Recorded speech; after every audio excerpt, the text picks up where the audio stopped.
Fala pessoal, sejam bem-vindos, começando mais um vídeo com muitas informações importantes. Mas antes, eu peço para que você se inscreva no canal, deixe o seu like e compartilhe o vídeo com o máximo de pessoas. Giro na tela e notícias a seguir.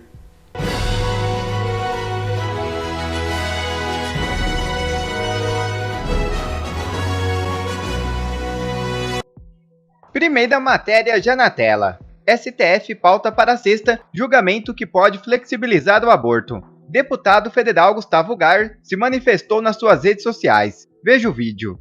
Quando você acha que não tem como as coisas piorarem no nosso país, nessa nova democracia relativa, nessa perseguição política, nessa ditadura do judiciário, o Brasil está prestes a escrever o seu mais sombrio capítulo da sua história. A presidente do STF, ministra Rosa Weber, que foi escolhida pelo PT para estar nessa posição, o mesmo PT que está no governo hoje, decidiu colocar em pauta novamente para ser votado o assassinato de crianças inocentes no ventre de suas mães. É isso mesmo, o Brasil está prestes a se tornar uma nação que vai liberar o assassinato de crianças inocentes. Tem uma frase que fala que o maior teste de moralidade de uma nação é a forma que ela cuida de suas crianças. E nessa sexta-feira agora, o Brasil pode se tornar um país fracassado justamente na nossa principal função e missão enquanto adultos, que é cuidar das próximas gerações e entregar um mundo melhor. Cuidar das nossas crianças. E o mais curioso é que são essas pessoas que dizem que lutam pela democracia que estão tomando decisões que vão totalmente contrária à opinião da democracia brasileira, do povo brasileiro. Democracia é a opinião do povo. E o brasileiro, na sua esmagadora maioria, e todas as pesquisas, até com viés de esquerda, comprovam isso, é contrária à liberação do aborto. É contrária ao assassinato de crianças. É a favor da vida, é a favor da preservação de almas inocentes. Então esse grupo, a imprensa que se diz pela democracia, a democracia voltou, queremos democracia, que perseguem pessoas que se dizem, que elas rotulam como antidemocráticas, estão agora tomando mais uma decisão totalmente oposta à opinião da maioria. Ou seja, uma decisão antidemocrática. Liberar o aborto no Brasil é a coisa mais antidemocrática que uma entidade, instituição, um grupo de pessoas ou indivíduo possa fazer.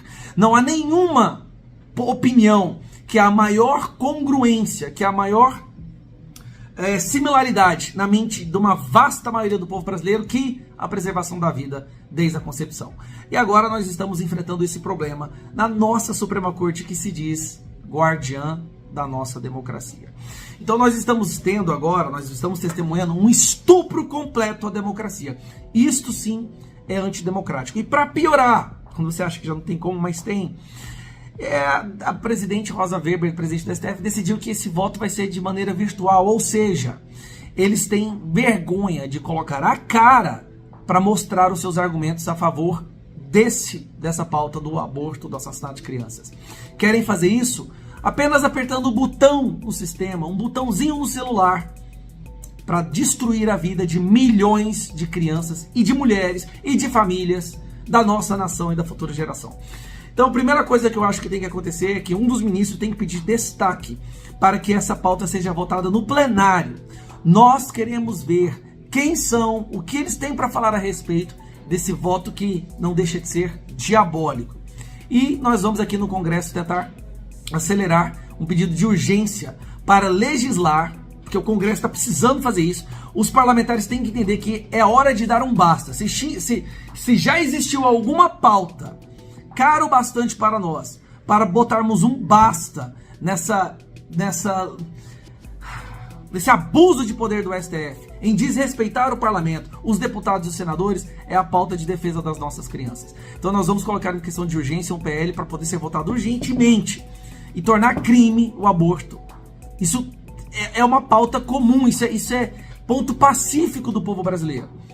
Mas infelizmente, com certeza vai levar um tempo. Deputados serão comprados, o PT já comprou o centro, mas nós não vamos desistir. Agora que o STF está tomando uma ação antidemocrática, extremamente antidemocrática, Isso é inegável e não importa o quão militante seja o jornalista, vai ficar difícil de convencer de que essa decisão é em favor do povo brasileiro, ou sequer leva em consideração a opinião da maioria. Assim como a liberação das drogas que aconteceu recentemente, que também o povo brasileiro é totalmente contrária. Assim como a volta do imposto sindical que o STF decidiu, e assim como várias outras decisões, por exemplo, como decidir do marco temporal, são decisões que eles estão tomando totalmente contrárias à maioria do povo brasileiro, em desrespeito ao Congresso, em desrespeito à Câmara dos Deputados e do Senado, mas essas pessoas se dizem defensores da democracia. O Brasil não tem democracia, nós somos uma ditadura, e essa votação na sexta-feira é a prova cabal de que nós estamos falando é sério. E o Congresso precisa resgatar as suas prerrogativas e nós vamos trabalhar para que isso aconteça. Bom, o que consta, depois de muitos pedidos, Rodrigo Pacheco ressurgiu como presidente do Senado Federal e do Congresso Nacional. Afrontando esses absurdos que vêm do Supremo Tribunal Federal, Rodrigo Pacheco decidiu tomar frente e defender o seu mandato e defender o cargo que ocupa. Na última sexta-feira, Rodrigo Pacheco protocolou uma PEC, que é um projeto de emenda à Constituição, onde fica claro que drogas são proibidas neste país. Portar drogas é proibido. O Senado vai votar, tenho certeza que vai aprovar, colega Luiz, e essa casa aqui também vai fazer o mesmo. Quanto à questão do aborto, que a ministra Rosa Weber tem uma urgência enorme para aprovar o assassinato de bebês, liberou hoje para votação, e o Senado ontem protocolou, os senadores protocolaram um pedido de plebiscito para ser feito na próxima eleição municipal, onde o povo brasileiro vai dizer ao Supremo Tribunal Federal que é contra assassinar bebês no ventre de suas mães. E por fim, ontem, senador Cleitinho, atendendo um pedido da sociedade, dos trabalhadores brasileiros, junto a outros 30 parlamentares, colega de Tony, protocolou uma PEC colocando o imposto sindical aonde ele tem que estar, na lata do lixo da história. Imposto sindical é uma afronta ao Estado democrático de direito e à liberdade das pessoas de fazerem o que querem com os seus salários. Se não vejamos depois dessa decisão do Supremo, caros colegas, em Sorocaba já começou a roubalheira. Sindicato, colega Luiz, cobrando 12% dos trabalhadores, ou, caso não queiram, 150 de uma taxa para dizer que não querem. Esse é o Brasil que o Supremo vem construindo, e esse é o Brasil que eu espero que Rodrigo Pacheco, depois de muito tempo, tenta devolver o poder ao povo. Imposto sindical é um roubo. Assassinar bebês no ventre de sua mãe é um escárnio. Drogas liberadas é um absurdo. Eu espero que Rodrigo Pacheco, junto com o Senado, continue nessa luta contra os arroubos do STF. Que o nosso país não quer assassinar bebês, não quer drogas e não quer ser obrigado a pagar imposto para vagabundo sindical. Obrigado, senhor presidente. Já outra matéria na tela. OAB contesta STF e pede julgamento presenciais de réus do 8 de janeiro. É isso mesmo. O Conselho Federal de Ordem dos Advogados do Brasil contestou nesta terça-feira, 19, a decisão do Supremo Tribunal Federal de julgar no plenário virtual todos os réus acusados pelos ataques do 8 de janeiro. Segundo a OAB, o envio dos julgamentos ao plenário virtual deve acontecer apenas se houver anuência dos advogados do processo sob pena de violação do direito de defesa. Conforme a ordem, o julgamento virtual compulsório, sem a concordância das partes, viola o devido processo legal, o contraditório e o direito à defesa. Conforme a organização, a prerrogativa do advogado em fazer o uso da palavra sustentada oralmente e fazer contato com os juízes é essencial para o julgamento. Na segunda-feira, 18, Rosa Weber atendeu a um pedido do colega Alexandre de Moraes e determinou que o julgamento do quarto réu do 8 de janeiro seja feito no plenário virtual. Já outra notícia na tela. Urgente. Corregedor da CNJ decide manter o juiz Apio afastado da Lava Jato. É isso mesmo. O corregedor da CNJ, Luiz Felipe Salomão, decidiu nesta quarta-feira assumir o processo administrativo disciplinar que tramitava com o juiz titular da Lava Jato, Eduardo Apio, no TRF4, e manter o magistrado afastado temporariamente da 13ª Vara de Curitiba. A decisão ocorre um dia depois de o ministro do STF, Dias Toffoli, suspender o processo disciplinar contra Apio no TRF4, em Porto Alegre, sugerindo que o caso fosse transferido ao CNJ em Brasília. Já outra notícia na tela. Jair Bolsonaro tenta nova cartada no TSE em busca da elegibilidade. A votação dos embargos será feita no plenário virtual da Corte, em julgamento com duração de 6 dias. O Tribunal Superior Eleitoral começa a julgar nesta sexta-feira um recurso apresentado pela defesa do ex-presidente Jair Bolsonaro na ação que o tornou inelegível por 8 anos, por abuso de poder político e uso indevido dos meios de comunicação. O tipo de recurso apresentado pelos advogados de Bolsonaro, os embargos de declaração, não tem poderes para alterar o mérito da decisão, mas pode fazer com que os ministros reconheçam erros ou contradições no acordão do julgamento. Os advogados do ex-presidente pedem que os ministros se manifestem sobre o cerceamento de defesa e do direito do contraditório. Outro ponto pleiteado é que anulem provas obtidas em violações do devido processo legal. Depois de analisados os embargos, a defesa do ex-presidente ainda pode recorrer do mérito da decisão de inelegibilidade. Caso Bolsonaro esgote as chances de recursos no TSE, a sua defesa ainda pode recorrer ao Supremo Tribunal Federal para reverter a inelegibilidade. Senhor presidente, no passado, o então ministro da Justiça Sérgio Moro, quando saiu do governo Bolsonaro, ele disse que haveria interferência da Polícia Federal por parte do presidente Bolsonaro. Foi aberto um inquérito, esse inquérito demorou determinado tempo, alguns anos, se eu não estiver enganado. Depois ele foi arquivado, a própria PF concluiu pelo não cometimento de Jair Bolsonaro de qualquer tipo de crime. E hoje, nós temos o ministro da Justiça, que segundo a Folha diz aqui: Lula se irrita com Dino após operação da PF sobre joias de Bolsonaro ofuscar o PAC.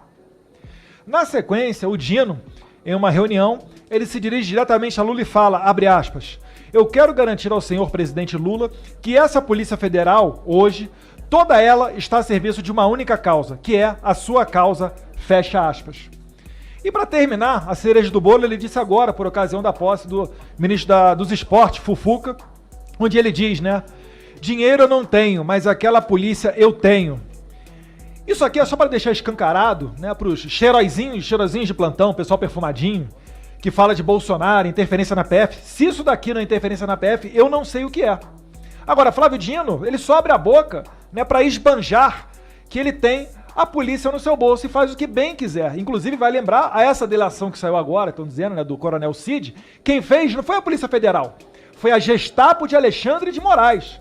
Policiais que são de serviços únicos, exclusivamente de Alexandre de Moraes, que emporcalham a visão, né, a imagem de toda a PF, porque cumprem ordens ilegais.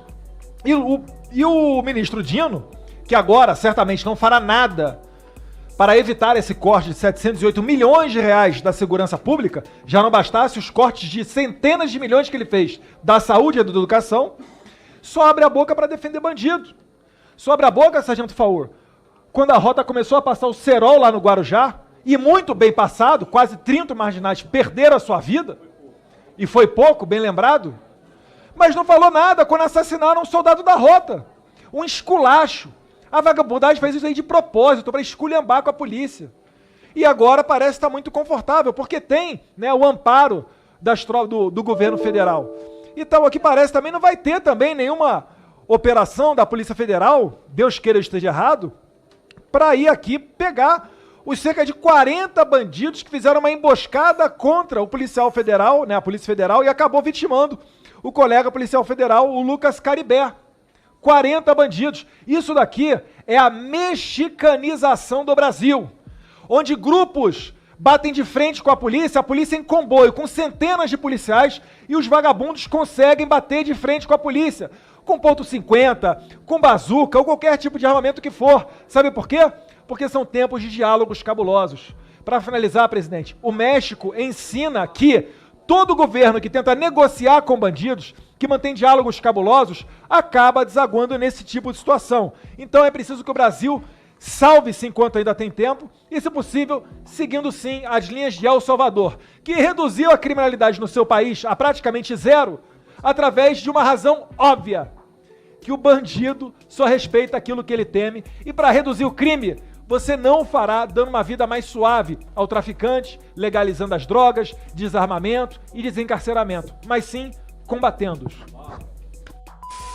Bom, quer receber mais conteúdos como esse? Então inscreva-se agora mesmo no canal, deixe o seu like e compartilhe o vídeo com o máximo de pessoas. Assim você vai estar me ajudando demais. Fico por aqui, um forte abraço e que Deus abençoe a todos. Brasil acima de tudo e Deus acima de todos.